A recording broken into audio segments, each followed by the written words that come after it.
Carlson heaving one down the sideline, and he's got Carson over the top. Big side down the sideline. Touchdown. His signature move and his signature performance. Allen, big ball one more time. 58 yards this time. You're listening to the Bruin Bible. This is your host, Will Decker, bringing you UCLA football content all throughout the year for LA Football Network. What's up, Bruin Bible listeners? This is your host, Will Decker. Wanted to reach out and say thank you guys for all the listens, all the love. We see it on social media. We see it on YouTube. It has been sensational. And we want to encourage you guys, if you guys are enjoying the podcast and liking it, that you guys subscribe and like it, whether it's on YouTube on our UCLA LAFB channel or the Bruin Bible, to subscribe either through Spotify, Apple Podcasts, however you guys listen and react to it, because it's going to allow us to do much greater things in the future. We're creators. We want to be giving the best Bruins content to all of our UCLA listeners. The only way we can do that is if we have a fan base that is locked in and helping us out. So we appreciate you guys. We love you guys. If you guys have been liking it, please help us out with a like and subscribe. What is up, and welcome to Sunday morning recap of UCLA against Arizona State. Maybe the toughest loss I've experienced since covering UCLA in this platform. A 17-7 game where UCLA had 183 yards of total offense.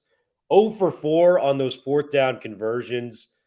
Just looked lifeless out there. And it's time to kind of come to the conclusion where we're going to be living, most likely, who knows what happens. If he does beat SC, does beat Cal, and maybe gets a good bowl game and wins it, there could be an alternative where Chip does stay. But as somebody that, covers the team and has opinions about what goes on within UCLA football, I'm at the point where I've seen enough. I'm ready for a change. And I think that's where we got to start this podcast at, Madman. Talk to me about your thoughts of last night's game. And, I think I heard from last night. I saw your tweets. I saw what your emotions were like. I think you've kind of come onto the Chip Kelly. It's time for him to leave as well, my man.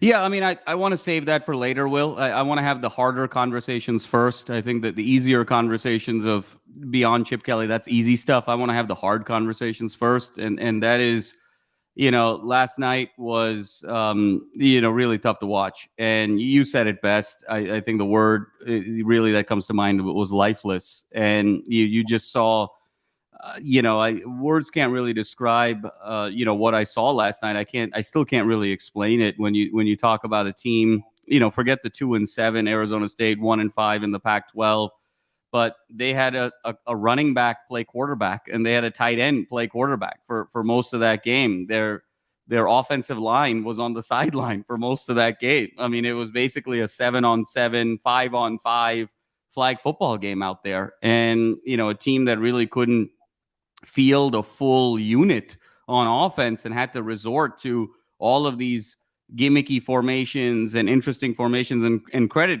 goes to Kenny Dillingham of having to sort of, necessity is the mother of invention, as the saying goes. And he just didn't have the horses to run kind of a traditional team out there, and he had to do what he did. But so credit to him. But when Cam Scatterbo is the quarterback and he's throwing a 25-yard touchdown pass, and then he's also the punter, and then he's also running the ball. And then their tight end last night the big kid was also the quarterback. And frankly, he would get hit. He'd run to the left and get hit and then make a right turn and go right. And then I think the turf monster got him 6 or 7 times in that game. I mean, so it was just a comedy of errors last night. And so to see that team be able to come in and beat UCLA at home as a 17-point underdog, and, the 0 for 4 on fourth downs, Will, you said it best. I mean, at the 2-yard line and then in the red zone again, and then driving late in that game in the fourth quarter. Again, Carson, Steele, 0 for 3 with him. Schlee just didn't look like he was ready to play and throw the ball in terms of just reading defenses, reading progressions, putting touch on the ball. Every time he rolled out, he looked like he was rolling out wanting to run. He really just kind of abandoned his reads. It just was a team that was lost out there on both sides of the ball. And it was sad to see the defense as well kind of lose steam over the course of that game. And it just is a team that right now is lifeless. And it's hard to see that Chip Kelly's getting through to these guys. I think they've tuned him out. I think they've kind of quit on him, and it's so unfortunate. It really is, man. And it was a game where, regardless on what side of the fence you were on, there was a lot of Chip supporters still. There was people like myself who had kind of given up on him after the Arizona game. He needed to respond this week. He needed to assure the fan base, get back on track with a win. I think I would have been a lot more forgiving if he had run the table these last 3 games, got the win in the bowl game. I could live with 9-3. Losing to Arizona State, where they were at, what you were saying, man, Jalen Conyers, a tight end playing some quarterback, Scadaboo coming in playing some quarterback. That is just as embarrassing as a loss as you're going to find with UCLA. And it was tough to watch, man. It was one of the most unwatchable football games I've ever seen. It was so rough. I thought to myself many of times, like, if I wasn't as invested as we are with UCLA football, I would have changed this in the first 10 to 15 minutes of the game. It was brutal to watch. I thought the defense did as well as they could until they couldn't, right? I thought they just gave it their all and they kept us in the ball game, but I think it just fell back onto the disunity we've heard, with Oluwafemi Oladejo. They just knew the offense wasn't going to figure it out. That last touchdown, they kind of realized, hey, it's, that they're in the red zone. I think something's going to happen here anyways. I don't know if our offense is going to have a chance. Not to say that they gave up, but I think there's a realism when it comes with, hey, the offense isn't moving the football. This is a tough situation to be in. So it was very difficult to watch that from afar. Does Chase Griffin, because I want to bring this up to you. I think the small spurts we've seen of Chase Griffin when he's been the quarterback for UCLA. I know he played against Oregon a couple of years ago. 2020, you look at the stats, 6 touchdowns, 2 interceptions, 65% completion rates. I've never thought Schlee, and this is no disrespect to Schlee, the person, the man, whoever he is, should have been, out there starting for quarterback, and I know Dante was recovering from a concussion. You had Ethan Garbers with an ankle injury. I totally get that. I think I would have liked to see Chase Griffin here, given everything he's meant to the program, the kind of leadership he's shown, what he's built, with his NIL funds and stuff like that. And not to mention the small spurt and sample size we saw, he wasn't a bad quarterback. I think there's a chance where if Chase Griffin starts this game, we win. Do you think that's a fair statement given what we've seen from Chase in the past? Yeah, Will. I love the point. I think Chip was probably thinking, hey, how do I set up? You go into last night's game differently than you are this morning, right? And I think that you and I, even over the course of the week, it really never entered our minds to start Chase Griffin over the course of the week, because we were kind of thinking, okay, how does this team kind of right the ship for one game and then kind of get back on track a little bit? But it's an excellent point, Will. And frankly, I think given who Chase Griffin is as a leader, just such a bright future ahead of him, as someone who knows how to galvanize groups of people, what UCLA is really looking for these last 2 weeks of the season is ambassadorship. And I think there's no greater ambassador than Chase Griffin.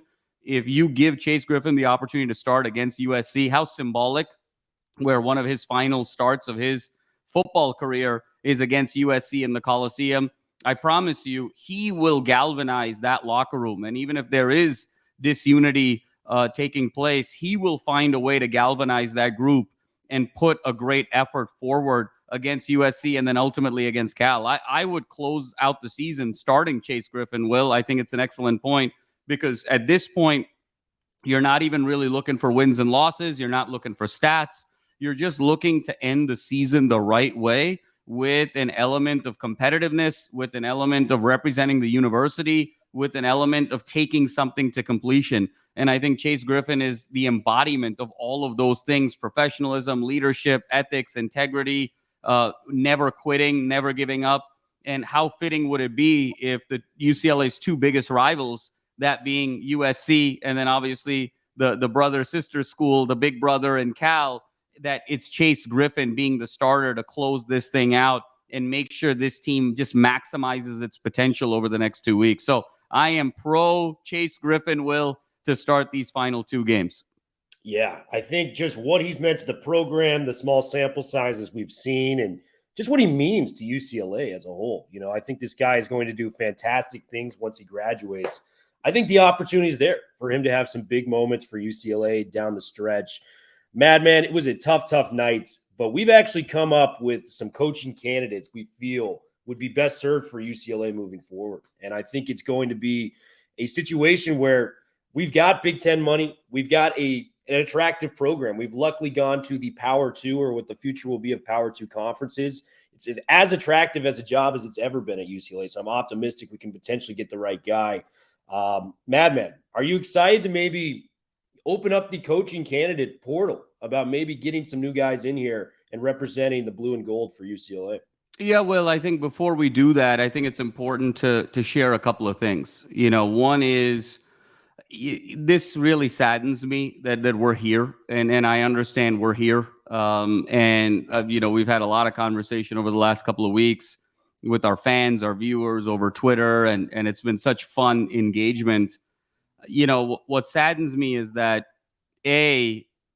Chip really loved this university. And what I mean by that is I think a lot of people kind of get that confused with someone who's this super charismatic guy on the recruiting trail, or the fire and brimstone speeches at halftime to sort of inspire people. I think we all agree that's not who Chip Kelly is. But when you talk about Chip's understanding of UCLA's place in society, in terms of how he thought about his players, when he would always say the four legs of a chair: academic, athletic, spiritual, and social, when he understood UCLA's commitment to education, to research, to service, to building great leaders in the community to really change the world. When he talked about UCLA, as a symbol of the number one public institution in the world and what that means in terms of just society, I really think Chip understood UCLA more than any other coach since Terry Donahue. And from an alum standpoint, I was so proud that Chip was the coach of this university and this football program as a result of that. And so that's really what I mean. I know fans have asked me a lot, what do you mean by the passion? Because I'm not seeing the passion on the field. I'm talking about passion much more collectively in terms of his ambassadorship of UCLA and the program. And so it's really sad for me that we're here. I joked last night on Twitter, I was the last guy on Chip Island. And, I found a lifeboat off of the Titanic because I really believe that he had figured some things out in terms of strategically with the transfer portal, hiring younger coaches, obviously the success in the ground game the last several years, schematically in terms of kind of the zone read stuff. I really think he found something in terms of a long-term strategy, something UCLA had not had in 3 decades since Terry Donahue. But unfortunately, we've just come to a place here where the communication gap between Chip and his players, I think, is a chasm that's just too far to overcome. It's just too wide to build a bridge on, where for whatever reason, his players are just not responding to him anymore. And you can't move forward as a football program when that is the case. And it's very sad. And I think the other point, Will, that is important to share here before we kind of jump into the fun stuff of candidates, I do think all of the conversation still holds. UCLA has to have a conversation about what they want from their football program. And, UCLA has to sit down as a university, athletic department, football coach, chancellor, even the regents, and sit down and say, what does success look like for football at UCLA? And we are in a world now, Will, where between name, image, and likeness, the professionalization of college sports, the transfer portal, just the amount of money and focus it takes to be great in a particular sport, the amount of financial resources, the amount of alumni resources, the amount of time that you have to put in, whether you're a booster or an alum or a supporter of this university, has never been greater. And when you think about UCLA, I don't think necessarily about USC, or I don't think about Alabama or Georgia. What I think about when I think of UCLA is I think about Duke, and I think about Kentucky, and I think about Kansas, and I think about North Carolina. And I think we're in a world here moving forward where, yes, the Big Ten money is great, but the expectations of what money takes to be great in football is even greater. And I think we have to have a conversation on, there needs to probably be a specialization where you have to put the vast majority of your resources in the sport that you believe you will be more successful in. And when you look at the Dukes and the Kentuckys and the Carolinas and the Kansases, they look at their football program as, hey, as long as they're winning 7-8 games a year, 7, 8, 9 games every once in a while, they'll pop and have kind of a big year, but we're a basketball school. And I don't know if UCLA needs to sort of have that conversation, because you can't spend on everything and sort of spend mediocre in a situation. You have to really decide who you want to be. And so even before, they pick who the next coach is going to be, and I agree with you, there needs to be a next coach.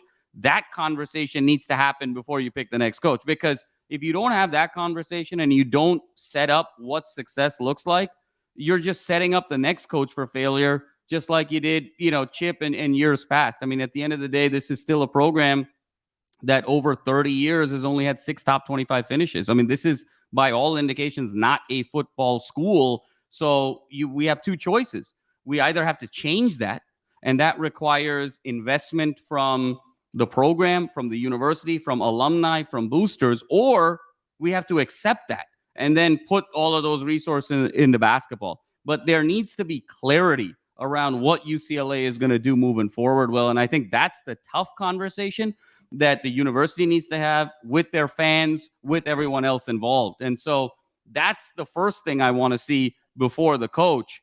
But let's assume that happens, and now we can kind of talk about the coach. But I think it was important for us to share that with our viewers. Yeah, no, I completely agree. And, I think where it went wrong for Chip is I think the transfer portal has been so big for us. And I will always defend it for the wins we got out of there. Like, who says no to a Zach Charbonnet or a Liatu? That front seven is made up entirely of transfer players. It's the best front seven we've had in a long time. Where it hasn't worked is you got to bat like 1,000 on the transfer portal. You got to bat 1,000, especially with the way that we were utilizing it, right? Where we're getting 15, 20 guys in here every year, and we're matching that with a recruiting class that has traditionally like between 12 and 17 kids in there as well. So we knocked it out of the park with guys like the front seven. I thought we did a really good job. I don't think the offensive line plays allowed these guys to be the special players that we thought they could be. And J.Michael Sturdivant, Matavao, Kyle Ford, those type of guys. But the offensive line, and I don't want to pick on any of these kids because these are kids at the end of the day, and I don't know if there's an NFL future for these guys. But, we saw it in spring camp, man. I mean, we just didn't see any cohesion with the offensive line. And that was without DeGiorgio and Holstege, who we banked upon as being the two best offensive linemen for this team this year. And, we've had guys come in from Oregons and USCs on this offensive line that transfer, and none of these guys could really figure it out. And I thought for as good of a job as Tim Drevno did last year with, maximizing Neo Mafi to be the player he is, to getting John Gaines to become an NFL draft pick, which I thought Gaines was a very solid player. NFL, I didn't know if that was in his future. He became a legitimate pick in the NFL draft. Raekwon O'Neal putting him on a pedestal. It left for a gaping hole in the offensive line. And it made me wonder, too, because we've talked about this as well. When we were going in the Big Ten next year, our front seven, we had to reload like all of those positions because Latu's going. Murphy twins are going. Jay Toya would be a smart man if he tested the NFL draft next year. Mokiao-Atimalala is going to run out of eligibility next year. Oladejo is built like an NFL coach's dream out there and what he can do. So essentially, you're going to have to get 4 or 5 quality players in there through the transfer portal. And, you may have a guy in Grant Buckey who's a USC defensive end that, committed to USC, came to UCLA. But you've got to knock it out of the park every single year with the transfer portal. I think it just became too much of an issue where even if you have one glaring deficiency, it became so big that it cost UCLA its promise. And, I think it's been over since we can't get an offense generated with Chip Kelly. And I think that for me is when I realized it was over because that is his bread and butter. That's his calling card. He's always been known for his electric offenses. We've been accustomed to learning about the defense, whether it was under Azanero. Bill McGovern built something up there, may he rest in peace. But at the end of the year, it kind of collapsed. I think we can all agree on that. And then this is the year we finally got the good defense, man. We finally got a defense that is special, that is top 10 in a multitude of different categories.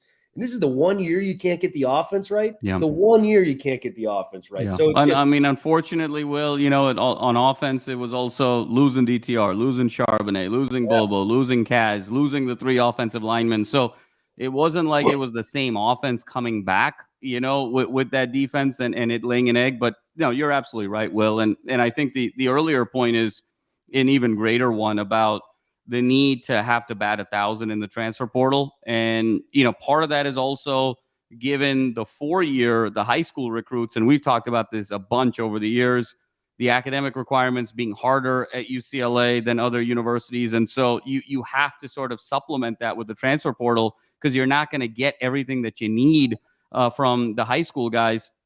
And it puts a lot of pressure on the transfer portal of you having to get it right. And at the end of the day, these are still 18 to 22-year-old kids. You're the greatest recruiter, the greatest scout, the greatest eye for talent is probably going to bat 60 to 70%, because you're still dealing with young kids here at the end of the day. But I think, Will, it also feeds back into that larger conversation, right? Like these are the academic requirements and restrictions. This is the need to rely on the transfer portal. You can't get it right every time. So again, what does the definition of success look like? What are we really trying to do here? And I hope those conversations will be had, but well taken, Will, on all points in terms of offense as well as the line play. Yeah, and I know we lost some of the best players we've had in program histories, record setters, DTRs. But if offense is your calling card, I got to see a little bit better than what we've seen throughout this year. And I think a lot of the fan base would agree on that. We've gotten we've aired out our grievances with what has gone on with Chip. If we are to move into the right direction, now we can at least look forward to the future of what can potentially be coming through the doors of Westwood, to the beautiful Wasserman Center, to the new conference of the Big Ten. There's a lot to look forward to if we are able to secure the right hire here. We've kind of given you an assignment coming into this week, Madman, about some coaches that you may believe would be good fits at UCLA. I've got 3 coaches myself that I think would be excellent fits when it comes to UCLA and what they're trying to project for the future. Do you want to lead us off as always, man? Because I'm excited to hear your takes. I'm excited to hear where you believe UCLA should be going towards when it heads to the Big Ten next year. Yeah, well, I've got 5. I've got 5 and a wild card. Those are sort of mine. I think I'll start with kind of the obvious one. We'll kind of get the obvious one out of the way, and that is Jonathan Smith of Oregon State. And just everything that Jonathan Smith has been able to build with a program, much like UCLA, that has its restrictions, right? I think that's one of the things as fans and as supporters of the program, we need to look at a couple of characteristics from coaches, guys who want to build, guys who want to be there long-term, guys who know how to handle restrictions, doing more with less, and then guys that kind of think a little bit differently because they're put in a situation where they have to kind of go up against more of the traditional blue bloods. I mean, I think those are the 3 characteristics that you're looking for, in addition to obviously folks that can relate really well to young people, on-field success, etc. And so for me, Jonathan Smith checks all of those boxes. I mean, when you look at Oregon State, the restrictions that they have in terms of financial resources, stadium, market, all brand, history, all of those things, and the fact that as a great alum, he's gone back. And, last year was a 10-win season. This year, everyone's talking about Oregon and Washington. Will Oregon State plays both of those teams these last 2 weeks of the season. The Pac-12 still goes through Oregon State. They still have a chance to get to this Pac-12 title game if they win out. So the fact that he's been able to create such a contender in the greatest year in the history of this conference speaks volumes. The fact that he was able to recruit really top-end running backs and, more importantly, guys on both sides of the line. Oregon State's been a really physical team the last couple of years, and if it wasn't for Utah, Oregon State would be recognized as probably the most physical team in the West Coast, and that's a testament to Jonathan Smith. And the trajectory has gone up every year. He's in year 6, much like Chip. I think it's ironic, though, Will, that Jonathan Smith in 6 years at Oregon State is 34 and 33, and we're talking about him as being the number 1 candidate, and Chip in 6 years is 33 and 33, and we're talking about him about to go out the door. But it's a lot of it is sort of trajectory and where this team is going. So for me, Will, Jonathan Smith checks all the boxes.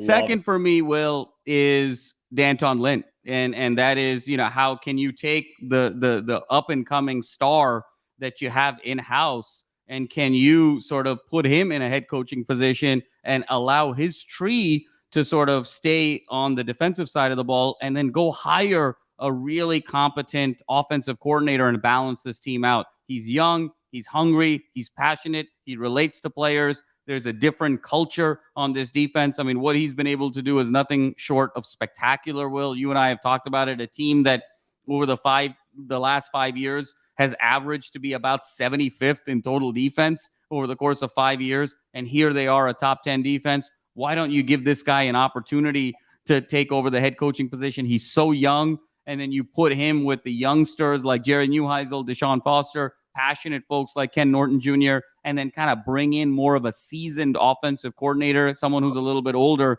That could be a really super recipe for success going into Big Ten play. Well, for me, the other candidate is some of the guys that I think have had really on-field success the last couple of years as builders. One is Jeff Brom of Louisville. And when you look at what Jeff Brom has done this year at Louisville, 9-1, he's really sort of set the stage for success for Louisville in the ACC, but it goes back to his previous 2 years at Purdue. You know, he was 6 years at Purdue. His final 2 years, he won 17 games over his final 2 years at Purdue, took Purdue to the Big Ten championship game against Michigan year before last. So Jeff Brom has, again, been able to show on-field success, being able to do more with less, being able to deal with the likes of the Ohio States and the Michigans and be able to find success that way. I also love Willie Fritz, Will, of Tulane. And what he's been able to do, he's been a terrific coach for a number of years. He's a little bit older. He's 60. He's same age as Chip. But when you talk about 20 out of 23 wins at Tulane, 20 of his last 23, obviously the big Cotton Bowl victory where he outcoached Lincoln Riley in the Cotton Bowl last year. Tulane is now 8-1 again. The way he's been able to, again, take more with less, build a program that's flying under the radar. Really, really good football coach. I think Willie Fritz would really embody this university really well. And then my last candidate, Will, is David Shaw. And when you think about David Shaw coaching at Stanford, what is the school that is so similar to Stanford in terms of academics, in terms of the ability to sort of represent the university well, the ability to bring values, and what David Shaw could potentially bring to UCLA, I think would be absolutely significant. And being in a much similar environment as Stanford, understanding kind of the hierarchy of the university, understanding the role football plays in that hierarchy, and just being such an incredible ambassador of men and people, and being able to recruit and build, particularly in the trenches, which is what you need in Big Ten play. So to me, Will, those are sort of the 5 names that come to mind. And then if I'm playing a wild card, and if this would have to involve UCLA kind of stepping a little bit outside itself, but I think it would create an energy and a vibrancy, Will, in LA that has been missing the last couple of years. I'd call up Lane Kiffin. And I'd have Lane Kiffin. Wouldn't it be delicious to see Lane Kiffin come back to UCLA and try and stick it to SC every year after he got tarmacked from USC, and kind of a Lane Kiffin, Lincoln Riley battle in LA, and be able to bring those great athletes to UCLA again? I think it would take the university to kind of give him a little bit more rope in terms of what they want. But I think that could be something in a social media age, in a Big Ten age, to see Lane Kiffin play in some big games and coach it up, because he's a terrific offensive mind. So those are my 5 and my 1 wild card, Will. I love it, man. And just for reference, do you know where Jonathan Smith was born? Jonathan Smith, was he born UCLA Hospital? Pasadena, man. Pasadena. Florida High School. The one thing that scares me about Jonathan Smith, and I think it would be a perfect hire, home run, is he's an alumnus of Oregon State. Yeah. So, it means more when you're coaching at the school that you played for. So yes, that absolutely would scare me a little bit. D'Anton Lynn absolutely deserves an interview if this does come to fruition. I want to keep the Malloys. I want to keep the Ken Norton Juniors on staff. I'd be very interested to see how his recruiting strategy would progress forward, given that he's been an NFL guy. This would be something that would be new to him. Ken Norton Jr. would obviously assist in that in a lot of ways, but that would be something I'd be looking at as a hurdle coming in that way. I mean, Lane Kiffin, man, my goodness, that would be fireworks in LA again. I mean, that would probably be the biggest hire since New Heisel came back. And as we often talk about, the billboards up in LA where there's a new, sheriff in town or, whatever he said on those billboards. Thriller, man. it's the saying goes kind of mano y mano. It would be Visero versus Visero, I mean, I think that would be absolutely fireworks, Hollywood. You want to talk about putting juice into a market? If it were me and if I was running UCLA, I'd be calling Lane Kiffin. Yeah, man. I think Lane Kiffin is a great hire. I also love the Willie Fritz point, Jeff Brom at Louisville. I think both those guys have done incredible jobs. I got 3 names for you, and they're not a head coaches yet, because I think when you look at the trajectory of Jarman didn't hire Chip Kelly, but he has experience hiring at Boston College and some of these other places. He has often taken assistants and promoted them to head coaches where they have a role. So I wanted to kind of explore some of these guys. And the first guy that I came back with, a guy that made waves yesterday for his post-game speech, allegations, we're going to see what happens with that. But Sherrone Moore is a guy that I am really circling. I really trust the Harbaugh tree when it comes to coaches. We've seen it at Stanford. We've seen it up here. I mean, David Shaw is from the Jim Harbaugh tree, who you recommended in that last point. And what I love about this guy is he has built up one of the toughest offensive lines in the last 3 years. Not even hyperbole to say one of. They've won the Joe Moore Award the last 2 years, which is the nation's strongest offensive line the last 2 years, and they're likely going to win it again this year. And what has been the biggest problematic, thing on the offense for UCLA this year has been the offensive line. They're tough. They run the football well, and I can't think of a better blend to go into Big Ten football than, getting the guy that's, put Michigan at the top of that conference for the last 2 years. Sherrone Moore is a guy that I have circled. He was an offensive lineman himself, playing back at Louisville, then went and coached out there as well with Charlie Strong, and then has really made his way back with Michigan as somebody that I think would be just a home run fit, has done an awesome job recruiting, developing, and making sure that these guys are tough within the trenches. So I really, really love Sherrone Moore. The next guy I got for you, Ryan Grubb, the right-hand man to Kalen DeBoer, a guy that has kicked our ass time and time again while he was at Fresno State. And we didn't have to play them this year, but we beat Washington last year, which was awesome. But Grubb, when they inherited Washington, they were the 113th ranked passing offense. They have shot up to number 1 the last 2 years. If we were trying to get a dynamic offense going into the Big Ten, I like where Grubb is at, man. He has really taken that aerial pass to the next level. I would often compare it to the guy that we played across the line last night. Kenny Dillingham really elevated Bo Nix's career. What Ryan Grubb has done at Washington and elevating Michael Penix to a Heisman frontrunner, I think has got to be talked about more. This would be a guy that I would really look at if I was looking at the assistants. Grubb has been sensational. It will allow us to get maybe more receivers in here that we feel are great fits for the program. And the last guy, speaking of receivers, is there a better receiver developer than Brian Hartline at Ohio State right now? This would be his first head coaching job, and I know he's coming from a receiver coach to a head coach. But you got to talk about those Ohio State connections, man. Jarman is in those, he's got a lot of connections at Ohio State given his, tenure there in Columbus. Hartline would be a great hire. You look at what he's done for the Chris Olaves of the world, the Marvin Harrison Jr.'s of the world, the, Garrett Wilsons of the world. This guy knows what it takes to get good receivers. Can you imagine if UCLA started getting top-end receivers in a USC wide receiver town, madman? I'd be losing my mind each and every week if we got some of these guys. So those are the 3 offensive guys. You kind of stole my defensive coordinator pick. I think D'Anton Lynn is more than fitting to get at least an interview at the end of this if it does come down that line. What do you think about those 3 candidates? Because I think as assistant coaches, those guys are blowing me away right now, and I'd be happy with all those interviewing for the job. No, Will, I love the list, and I love the angle to go with the assistant coaches. So I think those 3 are all absolutely terrific and spot on with your picks. I'll kind of go one by one. With Moore, what's interesting is last night, obviously, very emotional after that win against Penn State, and he's done a fantastic job in the trenches. I think the one thing that struck me, even outside of the points that you made, which are all correct about building legitimacy in the trenches, is just the passion for Michigan and passion for the university. When he said, these are the greatest alums, this is the greatest school, it's about being a Michigan man. And I think we need to get to a place where what it means to be a UCLA Bruin is first and foremost. And Bruin values and what the history, the pyramid of success, and what the history of UCLA is all about is something that our coach absolutely bleeds. And I think that's the bigger takeaway for me with Moore than even his tremendous on-field success from an interior line perspective. I think the question will be, is he ready to kind of take the job as the kind of the head man, or does he need a little bit more polishing, but certainly worth an interview, no question about it. I love the pick. I think with Grubb, Will, it's very interesting. And I think that he's done a tremendous job with DeBoer. I love the emphasis. I mean, he was DeBoer's right-hand man also at Fresno State. I mean, Penix Jr. has a little bit to do with them being the number one. I mean, that's one of the great arms that I've seen, but your point is so well taken, and I completely agree with it.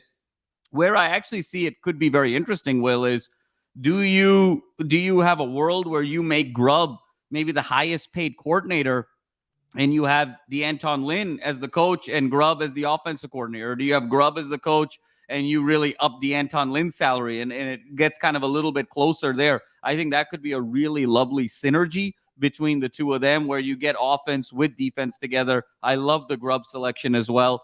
And then with Hartline, Will, I think you nailed it in terms of obviously not just his craft at the wide receiver position, but more importantly, his understanding of Big Ten country and his understanding of where to go to get really top-end skill guys. So, and the fact when you overlay that with Martin Jarman really being a Midwest guy, that's really where his roots are. I think all three of those, Will, are absolutely spot on. Will, you need to get on the phone and call Martin Jarman and tell him, look, man, these are the three to interview. Okay, let me do your job for you for a little bit because these are three great picks. I think those are just absolutely phenomenal. And you put them in there with kind of the earlier five that I mentioned. I think that's a really nice list of 8 or 9 candidates, Will, to be able to interview from, to be able to get a really high-quality candidate. Yeah, man. And just for Penix, man, I mean, that last year at Indiana, he's coming off of injury, 4 touchdowns, 7 interceptions, nearly a 2 turnover to 1 ratio there, 53% passing. He comes to Washington his first year, 31 touchdowns, 8 interceptions. So, I mean, they raised the game of Penix, man. For sure. And DeBoer had a lot to do with that, because he was lost when DeBoer left Indiana. He had some great, he had a couple really good years at Indiana, and then DeBoer left and he lost himself. And that's why he was waiting for DeBoer. He had said that, look, I don't care where I get, selected in terms of the transfer portal. I'm waiting for DeBoer to get a job, and then that's where I'm going to pick it. So to your point, Will, that lineage is really important. Yeah, absolutely, man. So big time stuff there. I think we've nailed the coaching list. It's on UCLA at this point to reach out to those candidates and maybe get us our next head coach in Westwood. Madman, great to see you. Unfortunate loss, but the future can be bright if we choose to be that way. Get out, donate, guys.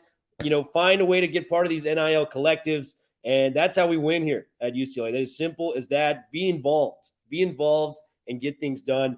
Bruin Bible, we are officially out. We'll be on radio this week, ESPN Radio on Friday. Make sure to check it out. Later, guys.